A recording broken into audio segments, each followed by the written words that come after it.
특별한 계획 속의 변화라는 제목으로 말씀을 나눕니다. 사도행전에는 아나니아라고 하는 사람이 대표적으로 두 사람이 나옵니다.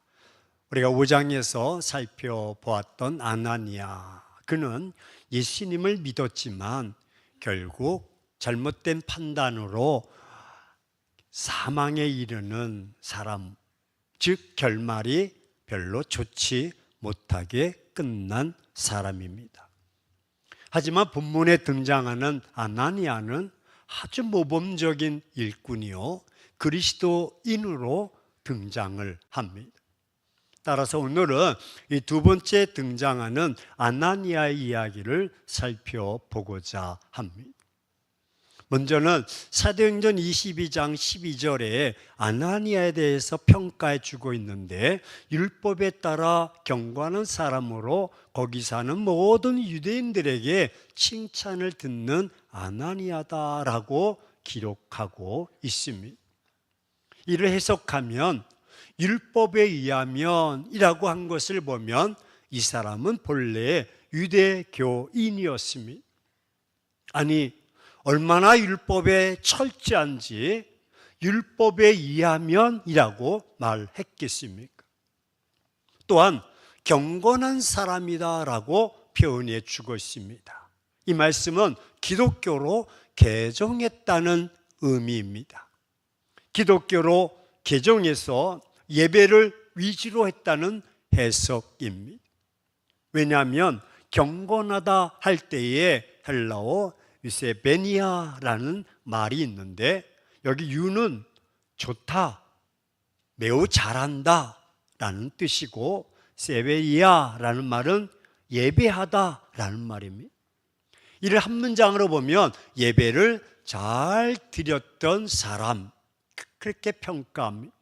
아니, 예배를 드려도 좋은 예배, 잘 드리는 예배를 드렸다는 말입니다. 그전에는 율법에 의해서만 살던 사람이 기독교로 개종해서 경건한 사람이 되었습니다. 그런가 하면 끝에 가서는요, 거기 사는 모든 유대인들에게 칭찬을 듣는 사람, 한번 고백합시다. 칭찬을 듣는 사람.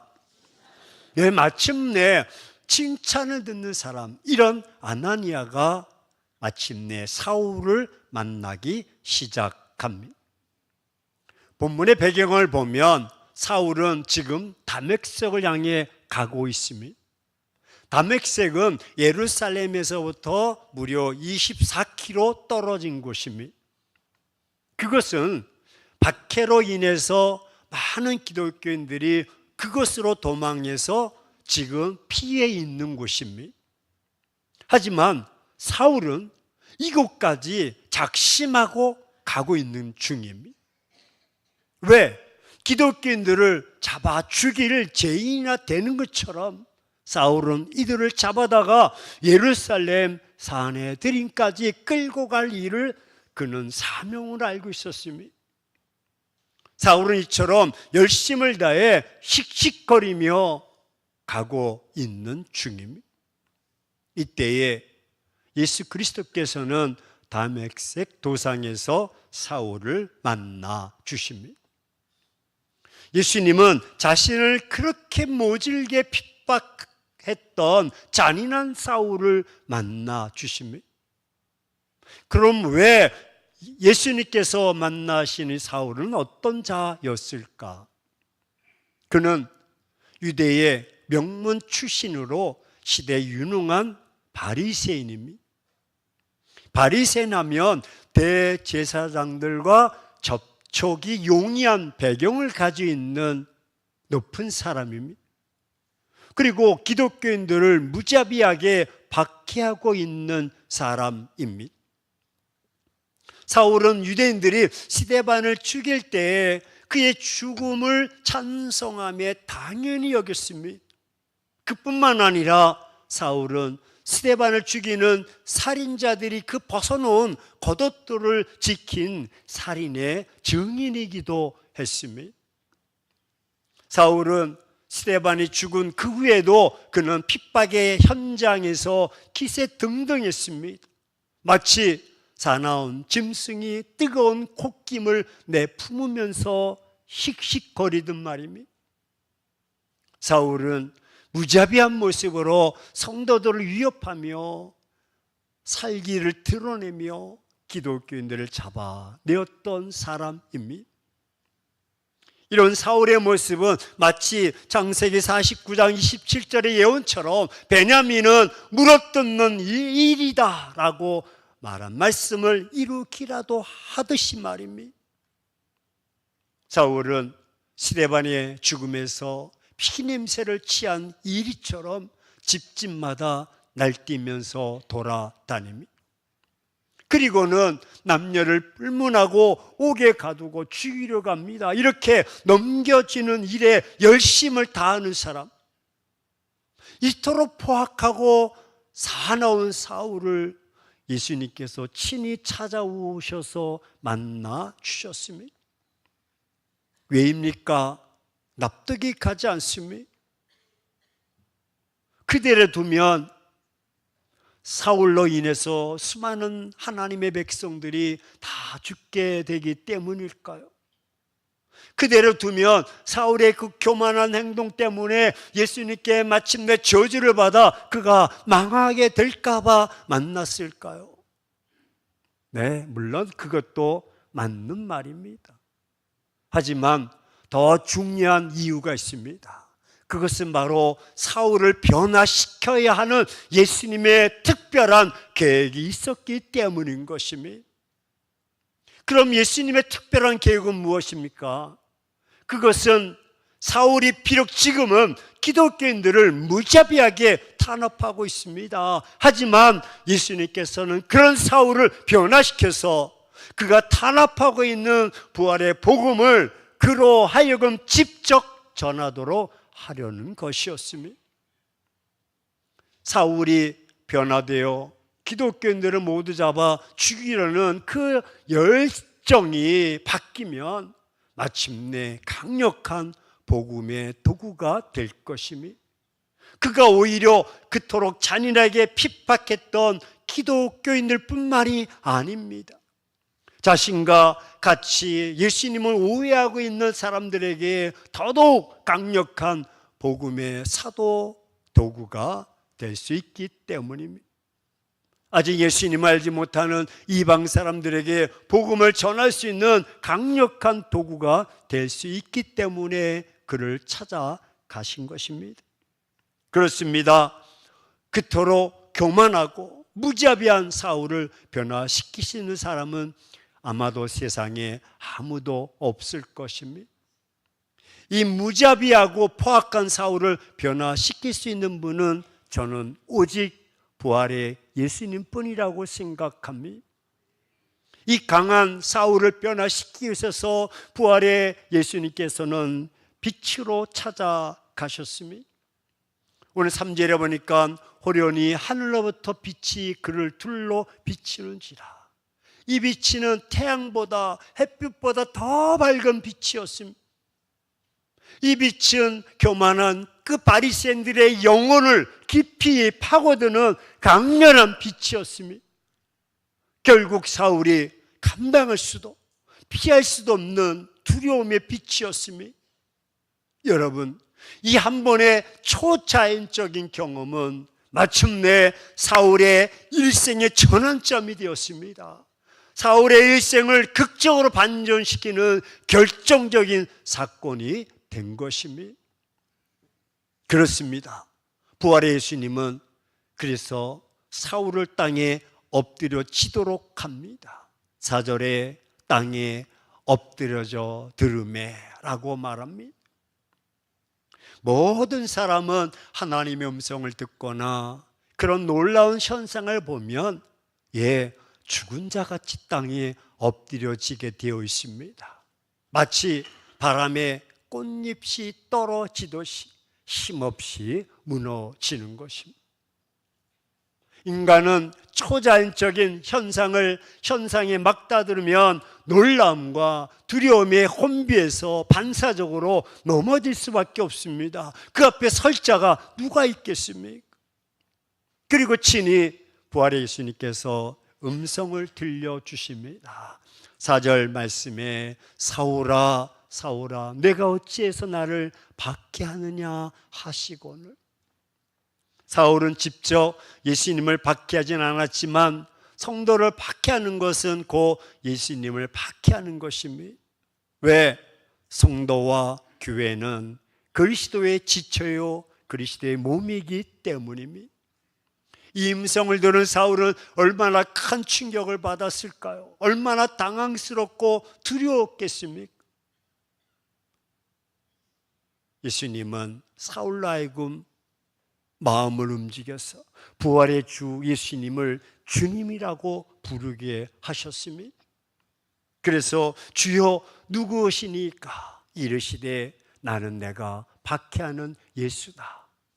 5절에 보면 사울이 이렇게 부르고 있습니다. 그렇게 등등했던 당당했던 그 사울은 한순간에 부활의 주 예수 그리스도 앞에 힘없이 굴복하게 되었습니다.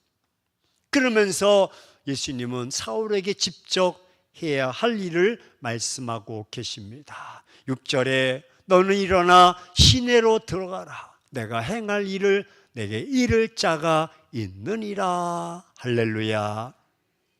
이 말씀은 예수님께서 일방적으로 사울에 대한 특별한 계획을 세워놓고 있음을 의미합니다.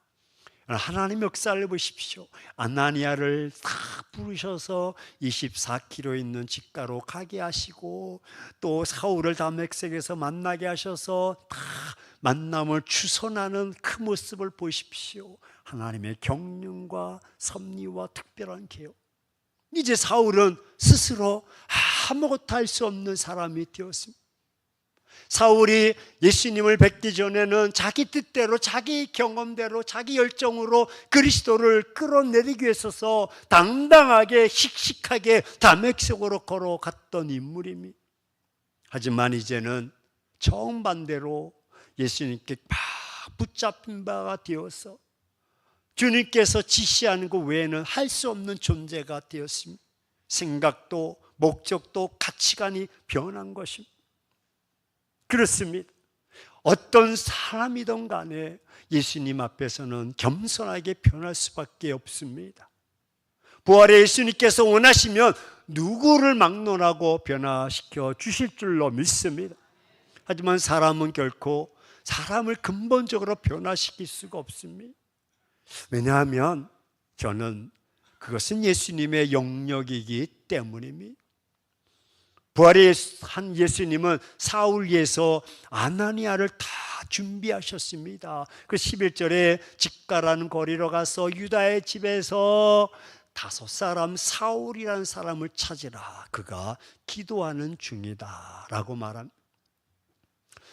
사울의 소문을 듣고 두려워하는 아나니아에게 예수님은 사울의 사명을 가르쳐 주십니다. 15절에 가라, 두려워하지 말고 주께서 이르시되 가라. 이 사람은 내 이름을 이방인과 임금들과 이스라엘 자손들에게 전하기 위하여 택한 나의 그릇이다.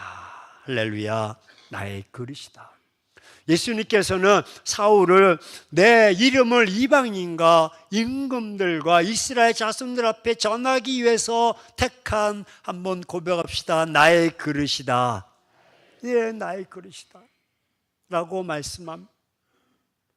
하지만 여러분, 사울은 어떤 자였습니까?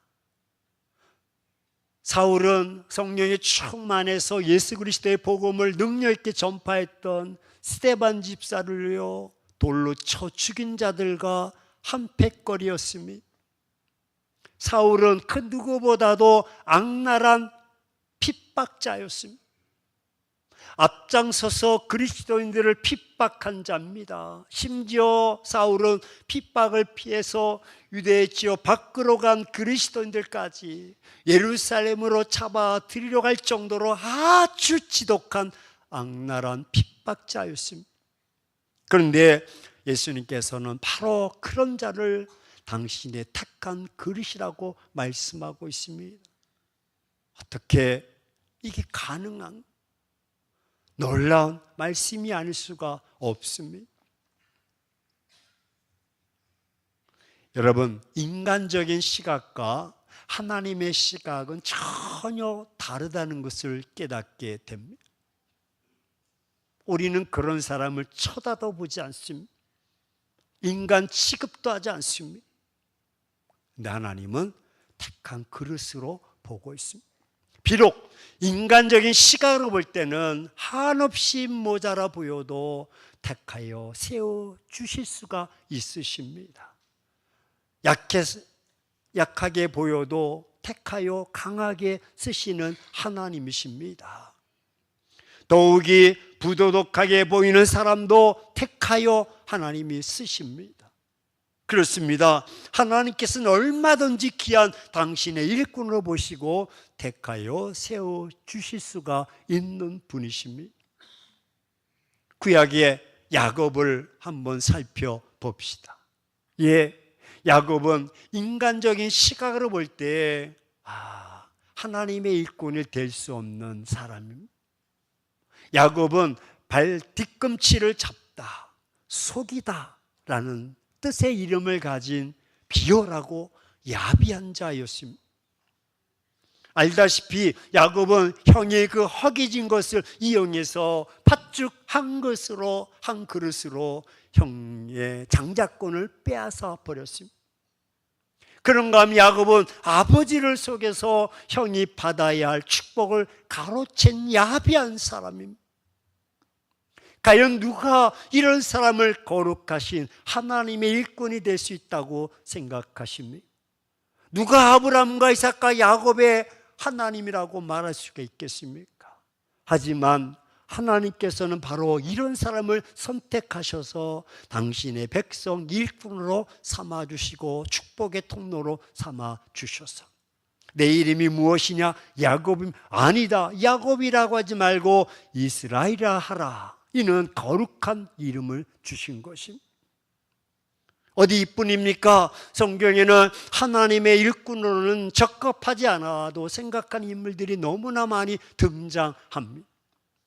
하나님의 일꾼을 선택되어 하나님의 일을 이룬 사례가 많습니다. 사사시대 입다도 마찬가지입니다. 하지만 하나님께서 그를 어떻게 사용하셨습니까? 입다를 통해 암몬 사람의 손에서 이스라엘을 구원해 내셨습니다. 마침내 입다를 이스라엘의 사사가 되게 하셨던 것입니다. 하나님이 하시면 능히 감당할 줄로 믿습니다. 만약 인간적 시각으로 했다면 안 될 것입니다. 어떤 경우에도 정죄해서는 안 됩니다. 하나님의 일꾼들을 인간들이 가진 인간의 기준으로 판단하고 하나님의 생각을 정죄해서는 안 됩니다. 만약에 인간적인 시각으로 판단하면 하나님의 주권에 도전하게 되는 것입니다. 하나님이 택하여 세운 일꾼을 판단하고 정죄한다면 그것은 곧 하나님의 주권에 도전하는 일이요, 하나님의 판단에 완전하심을 부인하는 불신한 일이 되기 때문입니다. 따라서 우리는 결코 판단해서는 안 됩니다. 그렇습니다. 본문에서도 하나님께서는 특별한 계획을 선택하셨는데 그가 바로 사울인 것입니다. 하나님은 그를 이스라엘 자손들보다 이방인들을 먼저 말씀하시는 것은 사울이 앞으로 이방인들의 사도가 될 것이기 때문입니다. 사울은 하나님께서 친히 선택하신 그릇입니다. 오늘 16절 말씀에 그가 내 이름을 위해서 얼마나 고난을 받아야 할 것인가 내가 그에게 보이리라. 그렇습니다. 얼마나 많은 고난을 받아야 할 것인가를 그에게 보여주겠다고 아나니에게 말씀하고 있습니다. 복음을 위해서 부르심을 받은 사울은 고난도 필연적으로 받아야 돼서 강도의 위험과 배 파손과 감옥에 갇힘과 매를 맞음과 수많은 고난을 당했습니다. 사울은 선교 사역을 감당하는 현장에서 엄청난 고난을 실제로 체험하게 되었습니다. 예수님은 아나니아에게 사울의 사명의 길을 열어서 눈을 열게 하십니다. 직가는 고든 길이라는 거리로 가서 사울을 만나 안수함에 마침내 사울이 눈을 뜨게 되었습니다. 사울은 아나니아의 그 안수를 통해서 새 힘을 얻습니다. 아무것도 볼 수 없었던 눈이 열린 후에 사울은 세례를 받고 음식을 먹으며 기운을 얻게 되었습니다. 부활의 예수님께서는 누구도 감히 바꿀 수 없었던 핍박자인 사울을 변화시켜 이방인의 전도자로 마침내 세우십니다. 이 일은 예수님의 특별한 계획 가운데서 행하신 기적인 줄로 믿습니다. 이와 같이 예수님은 어떤 사람일지라도 주께서 원하시면 바꾸실 수가 있습니다. 사랑하는 행복한 교회 성도 여러분, 우리는 때로는 주위에 문제를 일으키는 사람이나 문제를 안고 있는 사람들을 변화시켜 보려고 무던히 애를 써 보기도 했습니다. 고집스럽고 때로는 포악한 사람들을 변화시켜 보려고 애를 쓰다가 결과적으로 잘 안 돼서 낙심하거나 포기할 때도 많았습니다. 때로는 아유, 저 사람은 절대 안 변해. 아니, 저 사람이 변하면 내 손에 장을 지지겠어. 저 사람은 뭐 포기해야 돼. 인간이 아니야. 저 사람은 절대 불가능해. 우리 옆 사람에게 당신 남편이 아니요? 이런 말 할 때 너무나 많습니다. 왜입니까? 그것은 내가 변화시키려고 하기 때문에 그렇습니다. 맞습니다. 어떤 사람인도 간에 내가 변화시키려면 어려움이 많고 불가능한 일입니다. 그럼 누가 변화시켜야 됩니까? 부활의 예수님, 그 예수님께서 변화시켜야 될 줄로 믿습니다. 근데 우리가 보기에는 소망이 없어 보입니다. 우리가 보기엔 너무나 강한 사람이 못된 사람입니다. 우리가 보기엔 절대 불가능한 것처럼 보입니다. 이처럼 우리가 포기했거나 포기하고 싶은 사람들에게도 예수님께서는 그들에게도 특별한 계획을 가지고 계십니다. 예수님께서 변화시키도록 하려면 변화에 대한 부분을 예수님께 맡겨 드려야 합니다. 무심하라는 말이 아닙니다. 변화의 부분은 내가 할 수 없는 영역임을 인정하고 그것을 인정한다면 그 사람의 변화를 위해서 우리는 예수님께 기도해야 될 줄로 믿습니다. 예수님께서 친히 그 부분을 관여하셔서 그 영혼을 부르시고 요청하도록 하셔야 됩니다. 예수님께서 아나니아를 통해서 사울을 만나게 하셔서 변화시켜 주셨듯이 하나님이 주도적으로 하실 수 있도록 하나님께서 그 영혼에 대한 특별한 계획이 있으심을 믿고 우리가 기도로 맡겨야 됩니다. 하나님께서는 맡기신 자의 태도를 보시고 그 변화의 부분을 책임져 주실 줄로 믿습니다. 특별한 계획을 가지고 사울을 변화시키신 예수님께서는 누구든지 그에게도 특별한 계획을 가지고 변화시켜 주십니다. 예수님께서 마침내 섭리하시고 개입하실 때는 어떤 상태, 어떤 모습을 가지고 있는 대상이든지 여러분 예수님의 특별한 계획 속에서 변화될 줄로 믿습니다. 우리의 생각과 하나님의 생각은 다릅니다. 예수님께서는 특별한 계획을 가지고 그를 변화시켜 주시기 때문에 귀하게 사용하십니다. 변화를 받은 사람은 예수님께서 그를 사울처럼 귀하게 사용하시기도 합니다. 그렇습니다. 저는 예수님은 못 바꿀 대상이 세상에 없습니다. 제가 부교육자 시절에 송구용신 예배를 드리는 가정, 그 당시 그 교회는 우리는 11시에 모여서 예배를 드리고 신년을 맞이하게 되는데 그 교회는 11시부터 1시간 동안 촛불을 켜놓고 회개하며 자신을 돌아보며 경건하게 새해를 카운트다운을 맞이하면서 말씀을 선포합니다. 그러니까 조명을 다 끄고 촛불을 켜놓고 다 이렇게 조용하게 회개 기도하고 돌이켜보고 했는데 그 당시 4층 상가 건물 샤시 문이었습니다. 샤시가 뭔지 아시죠? 근데 술이 거나게 취하신 분이 발길로 팍 걷어차면서 이것들이 야심한 밤에 무엇들 하는 짓거리야. 그리고 소리를 파랗게. 내 지금도 잊어버리잖아. 이것들이 야심한 밤에 모여서 무슨 짓거리 하냐고. 자기가 보기에는 카바레에서 남녀가 있는 것처럼 보였던가 봐. 야심한 밤에 부교육자들이 와서 막 부대. 그 부인이 자기가 술에 취해서 집에 가보니까 아내가 없어. 이게 교회를 찾아왔더니 촛불만 있고, 우와, 이건 또 카바라야. 야심한 밤에. 부인이 4층인데요 나중에 목사님 제가 4층에 뛰어내리려고 그랬대요. 너무나 망신스럽고 너무나 부끄러워서 소리 지르는 교육자들이 말렸어. 예배가 신년 송구 영신 예배가 그냥 어수선하게 끝났어. 하나님이 사울을 만나 주셨듯이 그분을 만나 주시는데 네가 왜 그랬냐, 너 왜 그랬냐, 그런 마음이 자꾸 들더래. 그래서 아내에게 자꾸 왜 그랬냐 그 마음이 드는데 왜일까? 그랬더니 이제 아내가 교회 가야 된다고, 회개해야 된다고.